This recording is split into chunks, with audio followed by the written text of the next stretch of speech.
आज मेरे साथ हैं डूंगरपुर बांसवाड़ा के सांसद राजकुमार रौत और कई अहम विषयों पे आज हम इनके साथ में चर्चा करेंगे।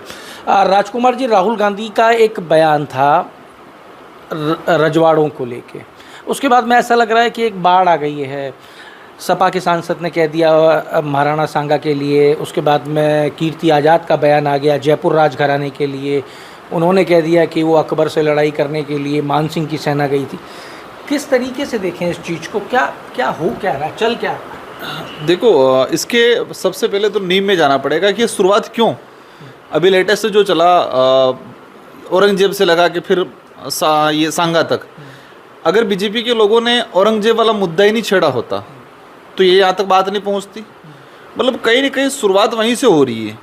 और आपने जो कहा कि राहुल गांधी जी ने जो शुरुआत किया था, कहीं मुझे आइडिया नहीं है कब बोला था, क्या बोला था, लेकिन मेरा ये कहना है, और मैं जो समझा, हमारे देश के इतिहास को समझा और वास्तविकता जो समझा, कि राजा इस देश के अंदर अनेक समुदाय से हुए। इसका मतलब ये नहीं राहुल गांधी ने कुछ बोला होगा तो वो स्पेशल राजपूत समुदाय के लिए बोला, ये ज़रूरी नहीं है। क्योंकि राजा गुर्जर में भी राजा हुआ है, ट्राइबल में भी हुए, जाटों में भी हुए, हर कम्युनिटी में, सिखों में भी हुए। तो अलग अलग कम्युनिटी के अंदर भी जो रजवाड़े थे, स्पेशल ओनली फॉर राजपूतों के लिए कहा हो, ये मेरे हिसाब से नहीं हो सकता। और ये बहस जो छेड़ी जा रही है, मैं जहाँ तक समझता हूँ कि देश की जो वास्तविक जो मुद्दे हैं, देश के अंदर लोकतांत्रिक व्यवस्था के तहत जो राजनीतिक होनी चाहिए, उन मुद्दों पे राजनीतिक नहीं हो रही है, बिना मतलब के मुद्दों पे राजनीति की जा रही है। और ये ट्रेड जो हुआ है वो शुरू भाजपा ने ही किया है। आप देख सकते हो, कोई कब्र खोदना है, कई मस्जिद खोदना है, फिर कई लोग कहते हैं इसको ये खोदो, ये करो, तो ये शुरुआत वहाँ से हुई है। तो कहीं ना कहीं अल्टरनेट नहीं, इसका मूल जड़ भाजपा की विचारधारा है। शुरुआत तो हो गई, अब जिस तरीके से बयान आ रहे हैं, देखिए समाजवादी पार्टी के जो सांसद हैं उनका राजस्थान की राजनीति से कोई लेना देना नहीं है, राणा सांगा के ऊपर बयान दे देते हैं। कीर्ति आज़ाद का खुद का कोई लेना देना राजस्थान की राजनीति से नहीं नज़र आ रहा है अभी फ़िलहाल, भविष्य में हो सकता है। कीर्ति आज़ाद जयपुर घराने को लेके बयान दे देते हैं, डिप्टी सीएम के ऊपर सवाल उठा देते हैं। देखो, कई बार कुछ लोग जो बात बोलते हैं उसके पीछे कोई राज होता है, तो वो बोले हैं, उनके पीछे क्या राज है मुझे नहीं पता, मैं उस पर नहीं जाना चाहूँगा, न मेरा विषय है। लेकिन जिस तरह से बोला है, देखो इतिहास में अलग अलग तर्क आते हैं, कुछ सच्चाइयाँ भी है, कुछ मॉडिफाई भी हैं। मैं इन विषय पे जाना भी नहीं चाह रहा हूँ, और मैं जहाँ तक समझता हूँ कि ये वर्तमान मुद्दा है ही नहीं, और ये होना भी नहीं चाहिए हमारा मुद्दा। क्योंकि इतिहास के पन्ने में जाएंगे तो बहुत कुछ चीज़ें ही निकलेगी, बहुत सारी चीज़ें निकलेगी, कुछ अच्छी लगेगी, कुछ अच्छी भी नहीं लगेगी। हमें इतिहास के पन्नों पे ज़्यादा नहीं जाना भी चाहिए, ज़रूरी है, लेकिन इतना गहरा भी नहीं जाए कि समाज में, आपस में, देश में, राज्य में आपस में कटाक्ष पैदा हो और एक वामनस्य पैदा हो, ऐसी स्थिति नहीं होनी चाहिए। लेकिन मैं वही वापस आना चाहूँगा, ये शुरू क्यों हुआ? ये शुरू इसलिए हुआ कि भाजपा ने इस पर पॉलिटिक्स किया और कांग्रेस और बाकी पार्टियाँ फिर इस पर पॉलिटिक्स करना शुरू कर दिया। तो ये शुरू ही बिना मतलब की चीज़ों पे हुआ था, और ये विषय ही नहीं है। मैं वापस उसी मोड़ पे ला के रहना चाहूँगा कि हमारे देश के अंदर जो बेरोज़गारी है, शिक्षा की बात है, हेल्थ सुविधाओं की बात है, इन पे कोई बात नहीं हो रहा है। और नहीं, मतलब लोगों में भी ऐसा ट्रेड बन गया है कि इन मुद्दों को कोई सुनना भी नहीं चाहता, इन मुद्दों पे कोई चर्चा भी नहीं चाहता, क्योंकि लोगों के अंदर भी ऐसा माहौल बना दिया, धीरे धीरे उनकी आदत से डाल दिया, नशा सा डाल दिया कि चटपटी चीज़ें। तो एक आज तरफ के देश के अंदर जो माहौल बन रहा है वो ठीक नहीं बन रहा है, आने वाले भविष्य के लिए घातक है। पर लोग जिनको आप चटपटी कह रहे हो, लोग तो विश्व गुरु बनने की राह पे हैं। देखो, ऐसे कब्र खोद के, किसी का इतिहास खोद के, आपस में लड़ा के, इसका विश्व गुरु नहीं बनेंगे। ऐसे विश्व गुरु, देखो जिस दिन देश के अंदर हर समुदाय को अपने समुदाय की बात करनी चाहिए। मैं भी ट्राइबल कम्युनिटी से आता हूँ, ट्राइबल रिजर्व सीट से आता हूँ, मेरी प्रायोरिटी है कि ट्राइबलों के लिए बात करना, साथ ही मेरे संसदीय क्षेत्र के अंदर रहने वाले अन्य समुदाय की बात करना। जब जरूरत राष्ट्र की पड़ रही है तो राष्ट्र के लिए बात करना। राष्ट्र की बात आती है तो सारे समुदाय के लोग एकजुट होके बात करनी चाहिए। ऐसे मुद्दों पे नहीं, मतलब ही नहीं है, ये आपस में टकराव वाला मामला है। और जिस तरह से माहौल बनाया जा रहा है, कोई कह रहा है फिर राजपूत करनी सेना कह रही है हम ऐसा करेंगे, वो कह रहे ऐसा करेंगे, ये कोई, इसका कोई परिणाम नहीं है, मतलब पॉजिटिव परिणाम नहीं है। आने वाले समय में देश के अंदर एक नफरत सी पैदा, मैं जहाँ तक समझा हूँ, ये धर्म की राजनीति भाजपा और अन्य लोगों ने जो शुरू किया है, उसी का नतीजा है कि ये चीज़ें जातियों में घुस रही है, ये चीज़ें परिवारों में घुस रही है, ये चीज़ें इतिहास में घुस रही हैं। तो सब इतिहास की बात करें तो इतिहास के तार तो आपने भी बहुत ज़बरदस्त छेड़े। आपका भी एक बयान जो है वो सुर्खियां बटोरता रहा, आपने भी कहा था कि आदिवासी तो हिंदू ही नहीं है, तो कहीं ना कहीं तार तो सब छेड़ रहे हैं। देखो, वो तो इतिहास का भी बात है, वर्तमान का भी है, और ये भविष्य के लिए भी है। वो इतिहास अलग है और ये इतिहास अलग। इतिहास ये आदिवासी हिंदू है या नहीं है, आदिवासी कौन सा धर्म अपनाता है, वो वर्तमान के लिए भी है और भविष्य के लिए भी है। वो मैंने पहले भी बोला था, आज भी बोलता हूँ कि आदिवासी समुदाय किसी धर्म व्यवस्था में नहीं आता है, भले वो हिंदू हो, ईसाई हो, जैन हो। इन सारे धर्मों से पूर्व आदिवासी समुदाय की अपनी एक पूजा पद्धति, अपना एक धार्मिक और अपनी एक सांस्कृतिक परंपरा, अपनी एक आइडेंटिटी है। तो धर्म कोलम की लेके जो लोग डिमांड कर रहे हैं कि ट्राइबलों को अलग से पहचान मिलनी चाहिए। जैन समुदाय आज हिंदू धर्म के देवी देवताओं में विश्वास रखता है, आस्था रखता है, लेकिन जैन धर्म की अपनी एक आइडेंटिटी है। हम कहते हैं आज खुल के कि आदिवासी हिंदू नहीं है, इसका मतलब ये नहीं कि हम उस धर्म के खिलाफ हैं, उसको गाली दे रहे हैं।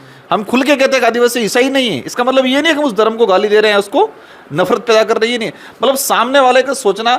और जिस तरह से भाजपा ने हिंदुत्व के नाम से जो माहौल बढ़ा के नफरत पैदा करने का काम किया, वो आने वाले समय में देश के लिए घातक है।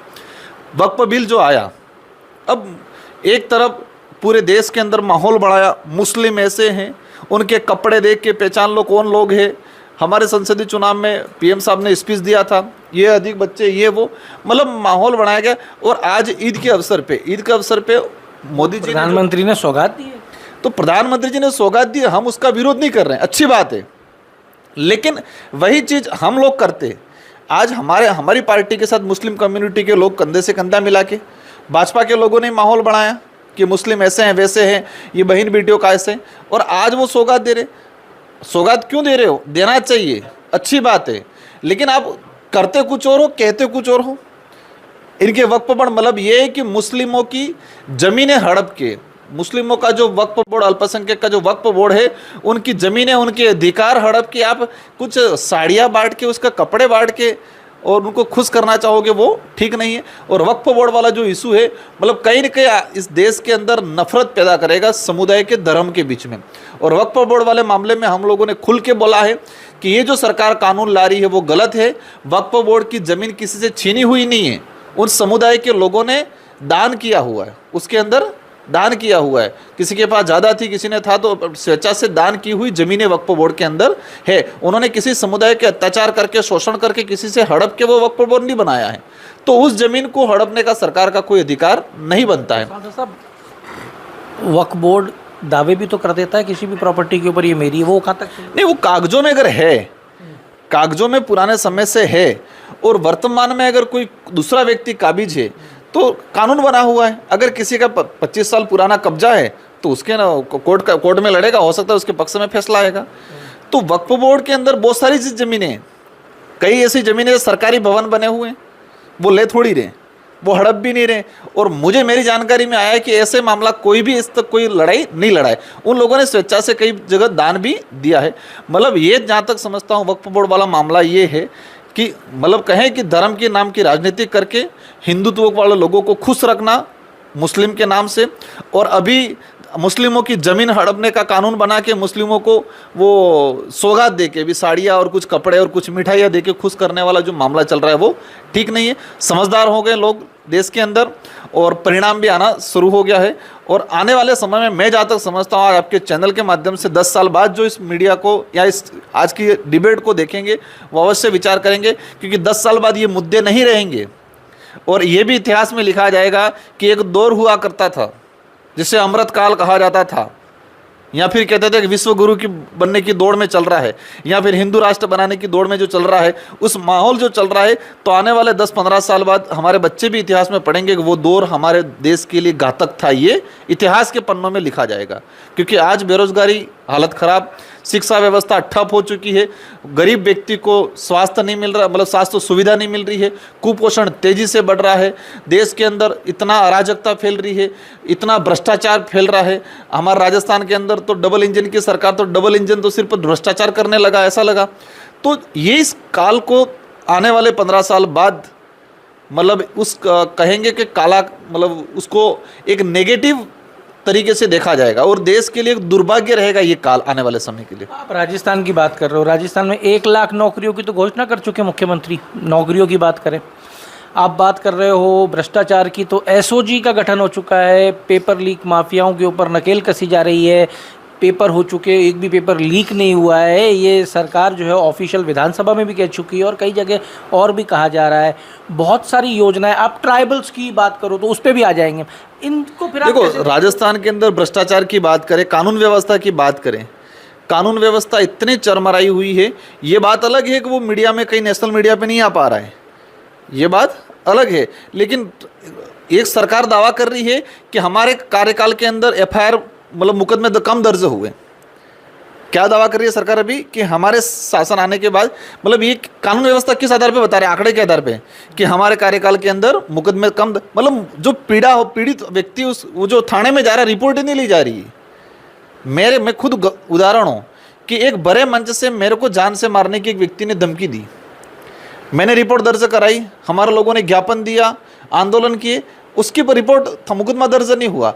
ऐसे कई उदाहरण हैं। महिलाओं के साथ मतलब कई जगह रेप हो रहा है, वो महिला थाने में जा रही है, 5-5, 10-10 दिन तक मुकदमा दर्ज नहीं हो रहा है। मारपीट हो रही है, लूटमारी हो रही है। लूटमारी का राजस्थान के अंदर ऊपर से डायरेक्शन है, हमारे डूंगरपुर बांसवाड़ा के अंदर जो केस आ रहे हैं, कई मामलों में प्रताड़ना हो रही है, लूटमारी हो रही है, उस मामले में थाने में जा रहे हैं तो थानों में रिपोर्ट दर्ज नहीं हो रही है, क्योंकि ऊपर से डायरेक्शन है कि कम से कम मुकदमे दर्ज करो। तो अपराध हो रहे हैं लेकिन वो आंकड़ों में दर्ज नहीं हो रहे, क्योंकि सरकार छुपाना चाह रही है और सरकार ये शो करना चाह रही है कि हमारे राज्य में मामले कम दर्ज हुए। पिछले 5 सालों के अंदर कुछ भी मामला होता था, तफ्तीश होती रहेगी, लेकिन कम से कम रजिस्टर्ड तो होता था हर व्यक्ति थाने में। हमने तो डिमांड की कि सभी थानों के अंदर सीसीटीवी फुटेज लगाया जाए, एक पब्लिक काउंटर लगाया जाए कि पब्लिक आए, वो खुद अपने हाथ से लिखे कि मैं इस तारीख को इस बजे आया, मैं इस काम के लिए आया। मुकदमा रिपोर्ट बाद में देगा, सबसे पहले पब्लिक काउंटर होना चाहिए। लोग थाने में 50 लोग जाते हैं, मुकदमे 5 भी नहीं होते हैं। हम भी नहीं चाहते हर मामले में मुकदमा हो, लेकिन जो पीड़ित है, जिसके साथ अत्याचार शोषण हुआ है, उसका भी रिपोर्ट नहीं दर्ज की जा रही है। इसलिए राजस्थान के अंदर कानून व्यवस्था बिल्कुल चरमराई हुई है। भ्रष्टाचार की बात करें, कई मामले ऐसे, हर डिपार्टमेंट में इतना भ्रष्टाचार हो रहा है। एजुकेशन की बात मान लो, कर लो, अभी 6 दिन का लास्ट सत्र रहा, 250 रुपये की चिट्ठी दे दी, वो बोले विसल दी बच्चों को, छोटे बच्चों को 250 रुपये में गवर्नमेंट ने खरीद के, जो दुकानों में मिल जाती है 10-15 रुपये में, बेट दिया। जो कहाँ का मामला है? राजस्थान के अंदर 17 से 18 करोड़ की सामग्री, खेल सामग्री शिक्षा मंत्री ने और सीएम साहब ने खरीद के दिए सभी स्कूलों के अंदर। पहले रूल से ये था कि सालाना बजट जो होता था, PS school, UPS school, senior school के खाते में जाता था, 10-15 हज़ार रुपये जो भी था, और वो स्कूल का प्रिंसिपल उस बच्चे में, उस स्कूल के अंदर बच्चा अगर क्रिकेट खेल रहा है तो क्रिकेट का किट ला के देता था। उस स्कूल के अंदर फुटबॉल खेल रहे बच्चे तो फुटबॉल का किट ला के देता था, हॉकी खेल रहे तो हॉकी का रहता, वॉलीबॉल खेल रहे तो वॉलीबॉल का किट दे रहा था। अब राजस्थान की भजनलाल जी और दिलावर जी ने तय किया कि किस स्कूल में कौन बच्चा क्या खेलेगा। सभी को चिट्ठियाँ, वो विशल पकड़ाइए, सभी स्कूलों में एक विशल भिजवाइए। उस विशल की कॉस्ट कितने, 250 रुपया। बेड भिजवाया 1900 रुपया, और कॉस्ट जो बेड मार्केट में 400 रुपये में मिलता है। तो भ्रष्टाचार में कोई, हमारे टीएडी मंत्री देख लो, टीएडी डिपार्टमेंट के अंदर 100 करोड़ रुपया आता है, सारा स्कूल हॉस्टलों में हालत खराब है। मतलब इतना चरम पे भ्रष्टाचार पहुंच चुका है, खुला भ्रष्टाचार, लूटमारी हो रही है खुली तरीके से। जनता को धर्म के नाम से, ऐसे मुद्दों के नाम से सिर्फ भटकाया जा रहा है, और वास्तविक मुद्दे जो हैं उन मुद्दों से भटकाने का काम चल रहा है वर्तमान में। नौकरियों पे भी फिर आप यही कहोगे? हाँ, देख लो आज वो तो सामने नजर आ रही है, दे रहे हैं। पिछली सरकार की कुछ नौकरियां थी, उनको ज्वाइनिंग देके उन्होंने गिना दी। राजस्थान में तो नौकरियों के नहीं, भवनों का देख लो, पिछले कार्यकाल में जो काम हुए उन कामों का वर्तमान सरकार के लोग जाके उद्घाटन कर रहे हैं जबरदस्ती। जो उद्घाटन पहले, आज कॉन्स्टिट्यूशन क्लब का देख लो जयपुर के अंदर, जो पिछली सरकार में बना, पिछली सरकार में उद्घाटन हुआ, और इस सरकार में फिर उद्घाटन बन के करा के लोगों को बेवकूफ़ बना रहे हैं। कई हर गांव में देख लो, हमारे विधानसभा क्षेत्र के अंदर कुछ चीज़ें हमने पहले करा रखी है, उसका जाके उद्घाटन करने के लिए प्रेशर बना रहे अधिकारियों को। तो दिखावा करने का काम हो रहा है। नौकरियां भी मैं जहाँ तक कहता हूँ कि ये जो सरकार अभी दावा कर रही है, मैं जहाँ तक समझा हूँ, इन भर्तियों को इन 5 सालों में पूर्ण रूप से ये नहीं करा पाएंगे, क्योंकि इनकी जो स्टाइल है और उनकी मनसा ही नहीं है, सिर्फ और बच्चों को गुमराह करने का। सारे प्राइवेट सेक्टर में कर रहे हैं। मेडिकल में भी निकाला उन्होंने भर्तियाँ, कौन सी, संविदा पे निकाला, लूटमारी हो रही है संविदा पे। प्लस मैंने एजेंसी के तहत मेडिकल डिपार्टमेंट में हमारे डूंगरपुर बांसवाड़ा में लगे हुए 1.5 लाख रुपया दे के एक बच्चा लग रहा है, सुविधा लूटमारी हो रही है, किस पे लगा रहे हैं? संविदा पे लगा रहे हैं। तो ये कुल मिला के संविदा वाला आंकड़ा प्लस इमरजेंसी वाला आंकड़ा इस तरह से मिला के लोगों को गुमराह कर रहे हैं कि हम इतना नौकरियां देंगे। आप तो सरकार की हर चीज़ में कमी निकाल रहे हो, आप तो फिर बजट में भी कमी निकाल दोगे। बजट के अंदर तो ट्राइबल कॉरिडोर की घोषणा हुई है। कुछ चीज़ें अच्छी हुई है तो हमने कई बार कहा है कि ये चीज़ें अच्छी हुई है, लेकिन ट्राइबल टूरिज्म का जो है, मैं मानता हूँ उसका तारीफ करूँगा, अच्छी बात है। लेकिन ये कब हुआ? ये वर्ष 2022-23 के बजट में राजकुमार रोत विधायक थे, मेरे साथी रामप्रसाद जी विधायक थे, हमने प्रपोजल दिया अशोक गहलोत जी को, और अशोक गहलोत जी को कांग्रेस के कुछ नेताओं ने फिर अलग पढ़ाया। तो अशोक गहलोत जी ने डीपीआर की घोषणा की थी 2022-23 के अंदर वागड़ टूरिज्म के नाम से। हमने कहा कि उसको ट्राइबल टूरिज्म के नाम से किया जाता है कि हमारे पर्यटन के लोग, जो विदेशी पर्यटन आता है वो इस देश के ट्राइबल के कल्चर को समझना चाहता है। आज शहर का बड़ा आदमी भी ट्राइबल के कल्चर को, ट्राइबल की खान पान को समझना चाहता है और इस एंजॉय लेना चाहता है। तो ट्राइबल टूरिज्म के नाम से इसको डेवलप किया जाए, हमारा प्रोजेक्ट था। हमने सीएम साहब को भी कहा, किया, अच्छी बात है, तारीफ करते इस बात का, लेकिन इसका कोई रोड मैप नहीं है। और बजट का प्रावधान शायद मेरी जानकारी में आया 100 करोड़ के आसपास किया गया है। अब ट्राइबल इलाका 6 से 7 जिलों के अंदर है। हमारा मानगढ़ है, बेणेश्वर है, त्रिपुरा सुंदरी है, हमारा धुलेव है, ऋषभदेव है। तो इन इलाकों इस सबको करेंगे तो क्या क्या हिस्से में आएगा? तो कोई व्यवस्थित रोड मैप नहीं, और जितना बजट होना चाहिए था, कम से कम 500 करोड़ का प्रावधान होना चाहिए था, तो भी ट्राइबल टूरिज्म के नाम से अच्छा डेवलप हो सकता था। इसका हम तारीफ करते हैं, लेकिन जो बजट किया है प्रावधान वो ठीक नहीं है। कॉरिडोर की जो बात हो रही है, ट्राइबल कॉरिडोर की जो बात हो रही है, उससे आपको क्या लगता है कितना फ़ायदा आपकी बेल्ट को मिलेगा, लोगों को कितना फ़ायदा मिलेगा? ये 2 लाइनें हैं। अगर स्थानीय लोगों को, ट्राइबल टूरिज्म स्थानीय लोगों की हिस्सेदारी से अगर डेवलप किया जाता है तो बेस्ट रहेगा, स्थानीय लोगों को भी प्रॉफिट मिलेगा, साथ ही टूरिज्म भी आएंगे और एक विश्वास बढ़ेगा। लेकिन सरकार जो चाहती है, शायद जो समझ में अभी तक सुनने में आया है, कि वो कड़े किसी उद्योगपति, किसी बिजनेसमैन को पूरा प्रोजेक्ट देना चाहती है। अगर ऐसा होता है तो स्थानीय लोगों को भी नुकसान है, और साथ ही टूरिज्म भी नहीं आएगा, और राजकोष के पैसे का, और हमारे जो पुराने पुरातत्व या जो जितने जो दार्शनिक स्थल हैं ट्राइबल के, जो उनके साथ भी, और मतलब उनकी जो वस्तु स्थिति पुरानी जो बनावट है उसके साथ छेड़छाड़ होगा। विधानसभा के सत्र के अंदर बिल लाने की बात की गई थी, धर्मांतरण रोकने के लिए एक बिल लाने की बात की गई थी। आप अभी वक्त की बात कर रहे थे, लोकसभा से आप आए हो, धर्मांतरण लेके आ रही है राज्य सरकार, इसको किस तरीके से देखते? इस बिल का आधार क्या है इनका? सरकार सबसे पहले ये स्पष्ट करे, आज राजस्थान के अंदर भाजपा की सरकार है, सबसे पहले प्रेस कॉन्फ्रेंस ये करे कि राजस्थान के अंदर धर्मांतरण कानून लाया जा रहा है और लाने की ज़रूरत क्यों पड़ी। जब ये धर्मांतरण के पहले कोई मामले नहीं हुए थे राजस्थान की हिस्ट्री में, जो समझ में मैंने सुनने में आया, और मेरे पास जो छोटा मोटा आंकड़ा है, कि कहीं कुछ आंकड़ा नहीं था कि किसी व्यक्ति ने ये मुकदमा दर्ज कराया हो कि मेरे को ज़बरदस्ती धर्मांतरण कराया गया है, ऐसा कोई मामला नहीं था। ये भाजपा की एक विचारधारा है, ऐसे ऐसे धर्म के इशू पे लाके आपस में लड़ाना, ट्राइबलों को, दलितों को, पिछड़ों को, ओबीसी को आपस में लड़ाने का ये फॉर्मूला था इनका। अब ये बिल की उन्होंने घोषणा कर दी आनंद फानंद में कि हम बिल लाएंगे, कैबिनेट में ले लिया। अब इस ये इंटरेस्टेड बात है, तो कैबिनेट में लिया, इससे पहले राजस्थान के अंदर धर्मांतरण के कितने मुकदमे दर्ज हुए? कोई मुकदमा दर्ज नहीं हुआ था। अब उनको किसी ने राय दी, उनको यार आप बिल ला रहे हो, डिबेट होगा तो आंकड़ा क्या बताओगे कितने मामले ऐसे हुए, इसलिए ऐसा कानून ला रहे हैं। भाई कानून लाने की ज़रूरत क्यों पड़ती है? कि ऐसी घटनाएं होती हो सबसे ज़्यादा तो ज़रूरत पड़ती है। हुआ है, कई जगह हुआ है, ट्राइबल कम्युनिटी हो, कई कम्युनिटी हो, तो जैन धर्म में भी अपनाए, ईसाई भी बने हैं, कई लोग हिंदू भी बने हुए, कई लोग मुस्लिम भी बने हुए, हुआ है। मन से बन रहे हैं, मतलब ठीक है, फोर्सफुली पैसे से। अब विजयनगर का कांड हुआ साहब, एक आपकी नजर, मेरी बात में पूरी कर लो इसको, कि सरकार ये बताए कि जिस दिन धर्मांतरण का कानून कैबिनेट में लाए, हम यही कह लें 2024 से पहले या ये जनवरी 2025 से पहले राजस्थान के अंदर कितने केस हुए धर्मांतरण को लेके? आज तक के इतिहास में कितने केस हुए हैं कि जबरदस्ती धर्मांतरण हुआ है? अब उनको लगा आंकड़ा कोई है नहीं इनके पास, तो उन्होंने आंकड़ा जुटाने के लिए ट्राइबल इलाके के अंदर अधिकारियों को फोर्स कर रखा कि ऐसी घटना बनाओ, जबरदस्ती घटना क्रिएट कराओ। आरएसएस के लोगों को डायरेक्शन दे रखा कि ऐसी घटना क्रिएट करो।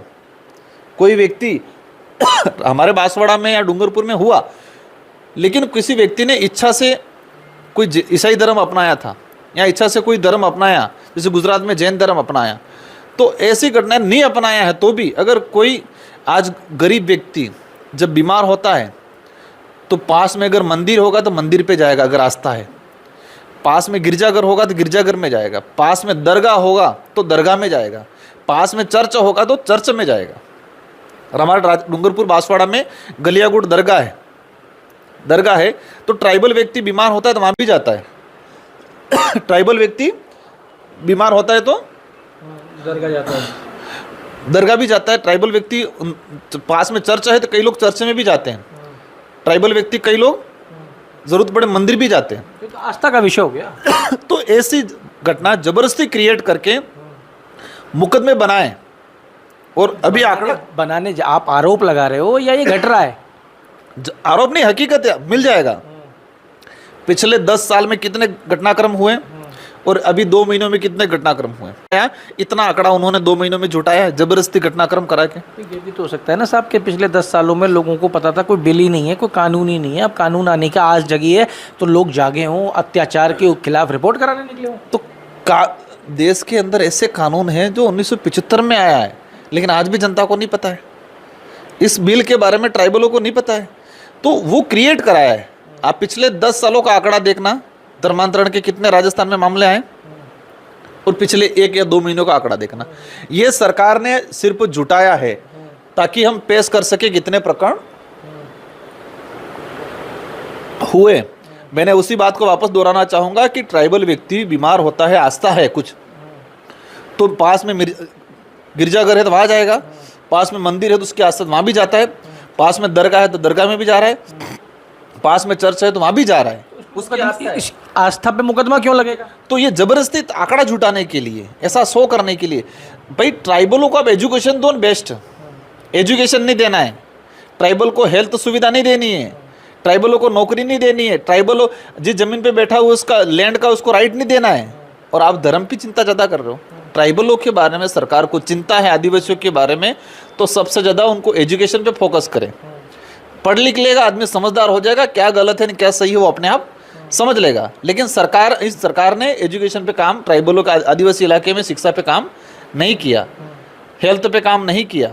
इस धर्म पे आधार पे सिर्फ राजनीति करना चाह रहे हैं और ट्राइबलों को आपस में लड़ाने का पॉलिसी चल रही है। पर विजयनगर के अंदर जो घटा, लड़कियों को ब्लैकमेल किया जा रहा था, एक समुदाय विशेष के लड़के थे, फ़ोन दे रहे थे, अगर उस चीज़ से रोकने के लिए उसको पर्टिकुलर कोई नाम दिया जा रहा है, लव जिहाद कहा जा रहा है, उसको रोकने के लिए कानून आ रहा है, बहुत सारी धारा ठीक है, लेकिन ट्राइबल इलाके में ज़बरदस्ती क्यों थोपा जा रहा है? और ट्राइबल इलाके में ऐसी, मैं तो वही चीज़ वापस दोहराऊंगा कि पिछले 10 सालों के अंदर धर्मांतरण के डूंगरपुर, बांसवाड़ा, उदयपुर में कितने कानून आए? 10 साल ने 20 साल का उठा के देख लो। और पिछले 2 महीनों में कितने मामले आए? पिछले 2 महीनों में सरकार ने स्वेच्छा से इनके पदाधिकारी आरएसएस की विंग के थ्रू जबरदस्ती घटनाक्रम करवाए और निर्दोष लोगों को थाने में डाल के कूटा पीटा और उनको यकीन कराया, मतलब हाँ करवाया। ऐसे प्रकरण जबरदस्ती करवाए गए और इससे ट्राइबलों के अंदर आपस में वो कहते हैं मेमोनेश पैदा हुआ है, आपस में टकराव पैदा हुई है। मैं वहीं दोहराऊंगा कि सरकार को कुछ कानून लाना है, सरकार को अच्छा करना है तो सबसे पहले ट्राइबलों का भला करना है तो सबसे पहले एजुकेशन दे, शिक्षा दे अच्छी क्वालिटी की, तो शिक्षित बनेगा, अपने आप समझ लेगा कि क्या गलत है क्या सही है। शिक्षा पर आप हमेशा बात करते हो, कितने अंग्रेजी माध्यम के स्कूल थे आपकी पूरी ट्राइबल बेल्ट में और आज कितने? हाँ, अच्छा इशू छोड़ा, ट्राइबल इलाके साथ पूरे राजस्थान में आज सरकार क्या कह रही है? सरकार कह रही त्रिभाषी शिक्षा लाएंगे।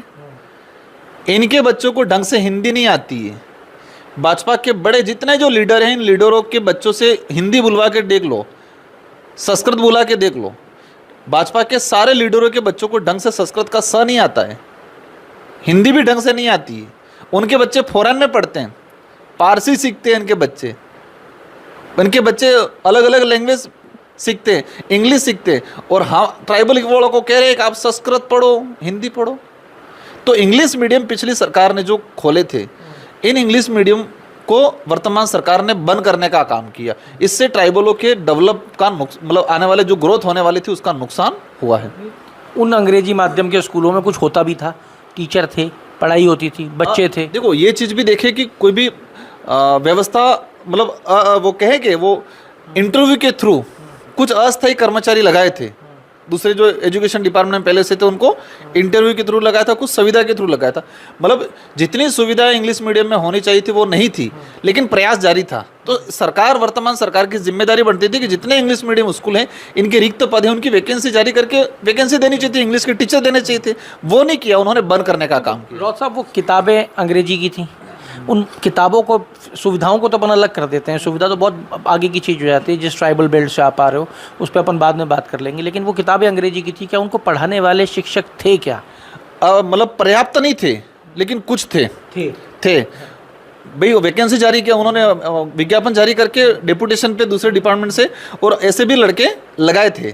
तो वैकल्पिक व्यवस्था थी, मतलब गाड़ी चल रही थी, तो वर्तमान सरकार की जिम्मेदारी बढ़ती थी कि उस गाड़ी को और तेजी से चालू करे, लेकिन उन्होंने वो नहीं किया। ट्राइबल इंग्लिश नहीं पढ़ेगा।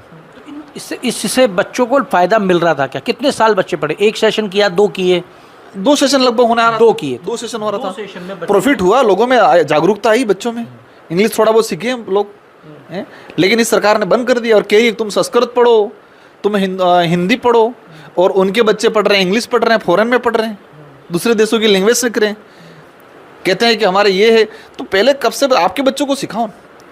मैं आपके चैनल के माध्यम से मतलब चैलेंज करता हूं कि भाजपा के कितने नेताओं के बच्चों को संस्कृत आ रही है, बड़े लीडरों के, इनके कितने बच्चे को संस्कृत ठीक है, ढंग से हिंदी भी नहीं बोलने आता है, वो इंग्लिश सीखेंगे, और ट्राइबल और दलित पिछड़ों को कहेंगे आप संस्कृत पढ़ो और हिंदी पढ़ो। वो मूर्ख बनाने का तरीका है, लोगों को डैमेज करने का। और उनका यही है कि ये जहाँ है वही रहे, हमारा वोट बैंक बना रहे, उनको हम 2 रुपये किलो गेहूं दें, कुछ पोषाहार दें, इसी में हमको संतुष्ट करें। ट्राइबल को आत्मनिर्भर बनाने का काम नहीं कर रही है सरकारें। आपने कभी कहा था कि आदिवासियों के बीच में एक खिंचाव और मनमुटाव की स्थिति पैदा हुई है। नरेश मीणा वाले एपिसोड को आप कैसे देख रहे हो? लंबा समय हो गया है, एकदम से निकल के आया एक नाम, लोगों ने अपने राजनीतिक फ़ायदे के लिए इस्तेमाल भी किया गया उसको। आज आप उस स्थिति को कैसे देख रहे हो? देखो, नरेश मीणा वाला जो मामला है, उस मामले में मैं जहाँ तक समझा, जो भी घटनाक्रम हुआ वो ठीक नहीं हुआ, एक्सेप्ट हम लोगों ने अपने राजनीतिक फ़ायदे के लिए इस्तेमाल भी किया गया उसको। आज आप उस स्थिति को कैसे देख रहे हो? देखो, नरेश मीणा वाला जो मामला है, उस मामले में मैं जहाँ तक समझा, जो भी घटनाक्रम हुआ वो ठीक नहीं हुआ, एक्सेप्ट, लेकिन उसको मेंटली टॉर्चर किया था चुनाव के दौरान, इतना उसको प्रेशराइज कर दिया था मानसिक रूप से कि वो बौखलाहट वाली स्थिति में आके घटनाक्रम इसने ऐसा किया। वही चीज़ हम 84 में फेस करके चुके हैं। बाई इलेक्शन के अंदर सरकार ने पूरी सरकारी मशीनरी का उपयोग किया, सारे अधिकारी, प्रशासनिक अधिकारी को एज ए कार्यकर्ता के रूप में काम करवाया, लेकिन हम लोग पेशेंस बनाए रखा, हम लोगों ने ऐसा नहीं किया। तो वही चीज़ नरेश मीणा के साथ हुआ, वो पेशेंस खो बैठा और ये घटनाक्रम हुआ। इसके बाद उसके पुराने केस जो नहीं है, उसे खोल के उसको ठोक रहे हैं जबरदस्ती। मतलब ये हुआ कि आप सरकार जब है उस दौरान बाई इलेक्शन कोई लड़ नहीं सकता, आप हाथ खड़े कर दो और सरकार को सीटें दे दो, ये बात होगी फिर तो। मतलब ये जो घटनाक्रम हुआ वो ठीक नहीं हुआ है। और जिस तरह से इसको जेल में बंद करके नए और पुराने जो मामले उठा के उसको डाल के उसकी जमानत होने की जो प्रोसेस डिले किया जा रहा है, मतलब उसको डिले किया जा रहा है, वो लोकतंत्र के लिए घातक है। कि ये हुआ कि किसी उम्मीदवार को आप दबाना चाहते हो। पर जिस हिसाब से मीणा समुदाय 2 हिस्सों में बटा, बड़े बड़े नेताओं बुरे बन गए, जो नहीं बोला उसके फेवर में वो बुरा बन गया, एक आंदोलन चला, अब वो बिखराव एक की स्थिति प्रदेश के अंदर नज़र आ रही, इसको कैसे आप देखते? मैं नरेश मीणा ने जो किया, मैं उसका पक्षधर नहीं हूँ, लेकिन पुलिस ने किया उसका भी पक्षधर नहीं हूँ। भाई उस आदमी ने चलो थप्पड़ मार लिया, इसके बाद आपको उसको गिरफ्तार कर लेते तुरंत, आपने तुरंत तो गिरफ्तार नहीं किया। अगर तुरंत नहीं किया तो फिर रात को करने की कहाँ जरूरत थी, लोगों के बीच में लाठीचार्ज करने की कहाँ जरूरत थी? आपको गलत किया तो तुरंत गिरफ्तार करते हैं, और तुरंत गिरफ्तार नहीं किया तो जब लोग इकट्ठे हो गए, भीड़ इकट्ठे होकर आंदोलन कर रही है, उनके गांव में बैठे शांतिपूर्वक वो लोग खाना बनाने की तैयारी कर रहे हैं, आंदोलन शांतिपूर्वक धरना नहीं कर सकते हैं क्या? तो वो करने के बाद आपने रात को जाके पुलिस ने आगे से लाठीचार्ज किया, और लाठीचार्ज करने के बाद आगजनी हुई। कई जगह आंदोलनकारी लोग थे, उनकी गाड़ियाँ चलाई। आप गाड़ी लेके, हम गाड़ी लेके आंदोलन में जा रहे हैं, हमारी गाड़ी हम आग क्यों लगाएंगे? जो आंदोलन पे बैठे हुए वो अपने आग क्यों लगाएंगे? ये आरोप लगा हुआ है। कई जगह मीडिया में कई लोगों ने, वहाँ के स्थानीय लोगों ने बयान दिया है कि पुलिस ने स्वयं ने गाड़ियाँ जलाई। तो ये कुल मिला के एक षड्यंत्र पूर्वक घटनाक्रम हुआ। और कुछ नेता अपने अपने राजनीतिक फायदा देखते हैं, क्या फायदा है क्या नुकसान है। कुछ लोग ये चाहते कोई आगे नहीं आए। तो ऐसी परिस्थिति में सबके अलग अलग बयान होंगे, मैं इन पर नहीं जाना चाहता ज़्यादा। जयपुर के अंदर कल एक घटना हुई, एक बेरोजगार मतलब रोजगार में एक युवा था, उसका घाटा चल रहा था, काम नहीं पनप पा रहा था, शराब ज़्यादा पी ली और तेजा जी के मंदिर में जाके भगवान पे गुस्सा निकाला और मूर्ति तोड़ दी। ये कुछ ऐसे शरारती तत्व होते हैं और ये सी घटनाएं मतलब हमारे जो गुरु हैं या आध्यात्म के जिस समुदाय के आस्था के गुरु रहे हैं उनके लिए घातक चीज़ है और एक उस पर कठोर कार्रवाई होनी चाहिए और शायद प्रशासन कर रहा है, इस पे सुनने में आया है। हाँ, तो ऐसी घटनाओं को प्रेरित करने वाले लोगों पे भी कार्रवाई होनी चाहिए। इसके माइंड में कैसे उपज आया ये चीज़ें, तो ऐसे शरारती तत्वों पे कार्रवाई होनी चाहिए। तो साहब ये आप सुन रहे थे बांसवाड़ा डूंगरपुर के सांसद राजकुमार रौत को, जिन्होंने खुल के अपनी चीज़ें रखी, लेकिन इन्होंने एक चीज़ ज़रूरी थी जो रखी है और शेयर की, और मैं भी चाहूँगा कि ये चीज़ मैं आपको रिमाइंड कराऊँ, वो है अंग्रेजी माध्यम स्कूलों का विषय। 2 साल से बच्चे 2 सेशन कर चुके थे और व्यवस्थाएं पूरी नहीं थी, जितनी भी थी लेकिन उससे गाड़ी चल रही थी, बच्चे सीख रहे थे, इम्प्रूवमेंट हो रहा था। तो अंग्रेजी स्कूलों के विषय पर सरकार को विचार करना चाहिए। ये अंग्रेजी जो विषय है ये कितना आवश्यक है ये आप और हम सब जानते हैं, सरकार को इसके ऊपर ज़रूर विचार करना चाहिए। और दूसरी चीज़ जो आज इस इंटरव्यू से निकल के आई है वो ये है कि ट्राइबल जो कॉरिडोर बनाया जा रहा है उसके लिए जो बजट दिया जा रहा है वो बजट नाकाफ़ी है, उससे पूरे ट्राइबल कॉरिडोर का विकास नहीं हो सकेगा, ये कहना है सांसद राजकुमार रौत का। तो जुड़े रहिए हमारे साथ। अमर उजाला के लिए जयपुर से मैं आशीष। अगर आप ये वीडियो YouTube पर देख रहे हैं तो हमारे चैनल को सब्सक्राइब करें और बेल आइकन को दबाना ना भूलें। अगर आप Facebook पर ये वीडियो देख रहे हैं तो हमारे पेज को लाइक करें।